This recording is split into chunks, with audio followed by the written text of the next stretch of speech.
서울의 동쪽 구리시에는 7명의 왕과 10명의 왕비가 잠들어 있는 9개의 무덤이 있습니다. 바로 한양 도성의 동쪽에 있는 9개의 능, 동구릉입니다.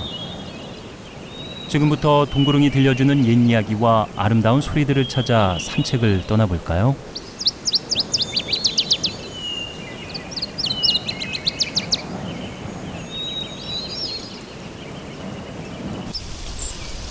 처음으로 만나볼 능은 동구릉 가장 깊숙이 자리하고 있는 목능입니다. 조선 14대 임금 선조와 그의 왕비 의인왕후 박씨, 계비 임목왕후 김씨가 잠들어 있는 곳이죠.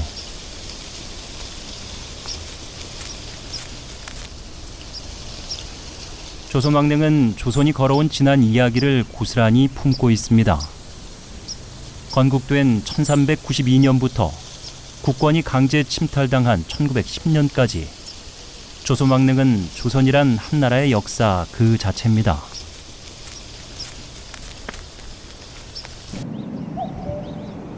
조선은 지금 보시는 건원릉의 주인인 태조 이성계가 세운 나라입니다. 그래서 건원릉은 조선왕릉 중 유일하게 두 글자의 이름을 사용하고 있습니다. 조선 최초의 왕릉 건원릉은 동구릉의 가장 높은 곳에 자리하고 있는데요.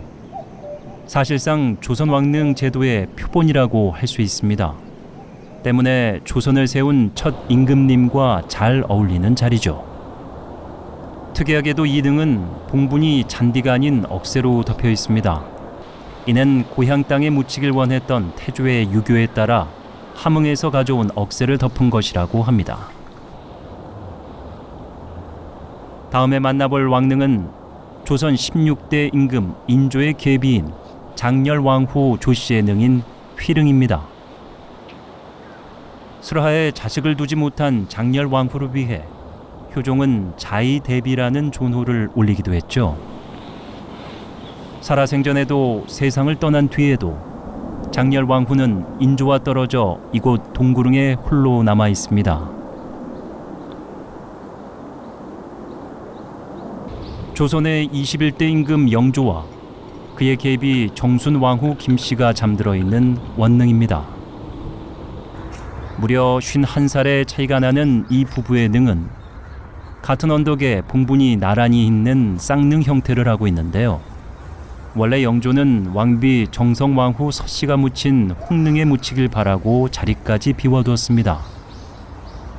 그러나 그 뜻을 이루지 못했고 지금 홍릉에는 그 빈자리만 남아 있습니다. 52년의 재위 기간 동안 수많은 치적을 쌓은 영조의 능은 살아생전 그의 곁을 지켰던 수많은 신하들 대신 이젠 늠름한 성물의 충신들이 그 곁을 지키고 있습니다. 해릉은 20대 임금인 경종의 세자빈이자 훗날 왕비로 추존된 단이왕후 심씨의 능입니다. 경종의 세자빈이었던 단이왕후는 11살의 나이에 세자빈이 됐습니다. 단이왕후는 세자였던 경종을 잘 섬겼고 경종의 친모인 희빈 장씨의 죽음을 함께 지켜보며 힘든 시간을 보냈죠. 하지만 병약했던 세자빈은 경종이 왕위에 오르기 2년 전 세상을 떠나고 마는데요. 이런 며느리를 위해 숙종은 단의라는 시호를 내리고 이곳에 묘를 조성하게 했습니다. 능과 능 사이는 숲길이 조성돼 있어 다양한 식물들과 동물들이 살고 있는데요. 그들이 우리에게 들려주는 소리 잠시 들어보실까요?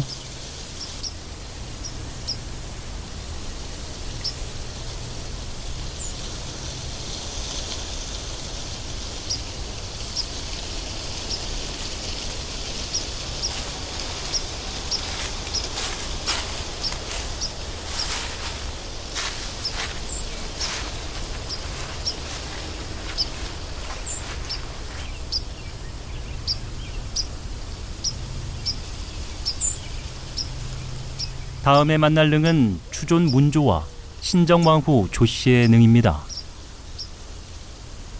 추존 문조는 조선 23대 임금 순조의 아들로 19세의 나이에 순조 대신 대리청정을 하는 등 뛰어난 정치적 능력과 명민함을 보여준 인물입니다. 드라마 구름이 그린 달빛에서 박보검이 연기했던 인물로도 알려져 있죠. 그러나 22세의 나이에 요절한 비운의 인물이기도 한데요. 수릉은 풍수가 좋지 않다는 이유와 왕후와의 합장을 위해 2번의 이장을 거쳐 동구릉에 제일 마지막으로 자리한 능입니다. 마지막에 조성된 만큼 다양한 성물들이 능을 지키고 있는데요. 수릉을 지키는 문관, 문석이는 동구릉에서 유일하게 화려한 금관 조복을 갖추고 있습니다. 한치의 흐트러짐 없이 우직하게 왕을 지키고 있는 무석이는 왕이 부르면 언제든 달려갈 듯 늠름히 서 있고, 석양과 석호는 늘 밖을 바라보며 왕릉을 든든하게 지키고 있습니다.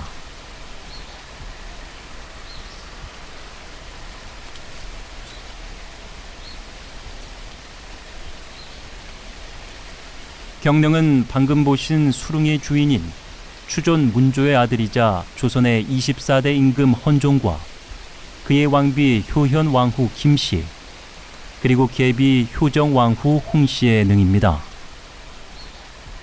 경릉은 조선 왕릉 중에서 가장 특별한 모습을 하고 있는데요. 바로 3개의 봉분이 나란히 배치된 삼연능으로 조선 왕릉 중 유일하게 경릉만이 이 형태를 하고 있습니다.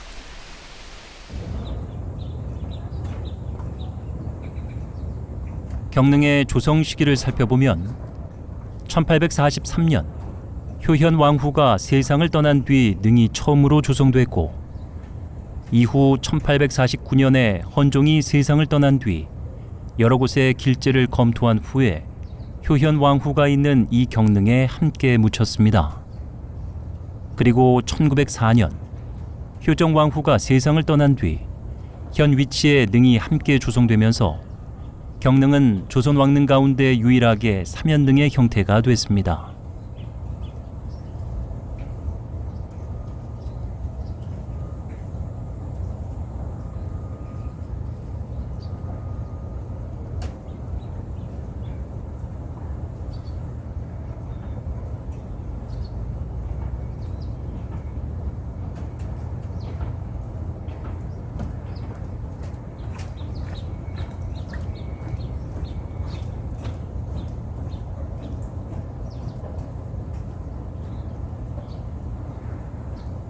모든 왕릉에는 제향을 지내는 건물인 정자각이 있습니다. 그 모양이 한자 고물의 정과 닮았다고 해서 정자각이라고 불렀는데요. 왕이 잠들어 있는 능침이 신을 모신 공간이라면 이곳 정자각은 신과 인간이 만나는 공간입니다. 정자각 내부에는 앞문 못지않게 큰 뒷문이 따로 있습니다. 능침에서 내려온 왕의 혼이 제사를 지낸 후 열려있는 이 뒷문을 통해 다시 능침으로 올라갔다고 합니다.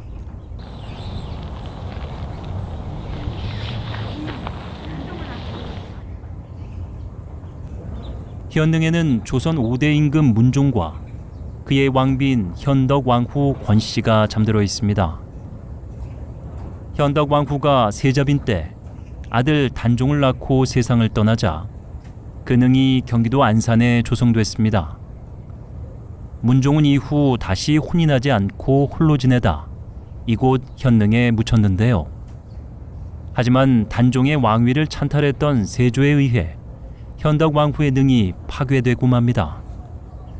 이후 중종 때에 이르러서야 현덕 왕후 능이 복능됐고, 이곳 현능에 이장돼 문종과 현덕 왕후는 함께할 수 있게 됐습니다.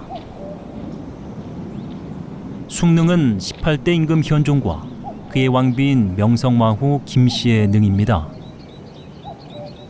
현종은 조선의 역대 왕들 가운데 유일하게 외국, 당시 청해의 수도였던 심양에서 태어났습니다. 이유는 현종의 아버지 효종이 복림대군 시절 청나라의 볼모로 있었기 때문이죠. 숭능의 명물은 바로 이 정자각입니다.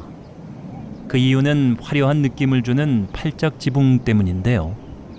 조선 왕릉 중 유일하게 남은 이 팔짝지붕 정자각은 현재 보물로 지정돼 있습니다. 숭릉은 영조의 능인 원능과 마찬가지로 한 언덕에 왕과 왕비의 봉분을 나란히 배치한 쌍능의 형태를 가지고 있습니다. 이 참도를 한번 걸어보고 싶지 않으신가요? 걸을 땐 왼쪽 길 말고 오른쪽 길로 걸으세요. 왼쪽은 신이 걷는 길이거든요. 숭릉에는 동구릉의 왕릉 중 유일하게 연지가 있는데요. 네모난 형태에 가운데 둥근 섬이 있는 이 연지는 제사를 지내러 온 왕들이 잠시 쉬어가던 곳이라고 전해지고 있습니다. 2009년 6월 30일 스페인으로부터 기쁜 소식이 우리에게 전해졌습니다. 조선 왕릉이 유네스코 세계유산에 등재됐다는 소식이었습니다. 유네스코에서는 조선 왕릉의 독특한 건축 양식과 매년 제사를 지내며 전통이 계승되고 있는 점, 그리고 왕릉 전체의 보존 상태가 우수하다는 이유로 조선 왕릉의 가치를 인정해 주었습니다. 현재 조선 왕릉은 전체 42기가 있는데 이 가운데 북한에 있는 재릉과 후릉, 2기를 제외한 40기가 유네스코 세계유산에 등재돼 있습니다.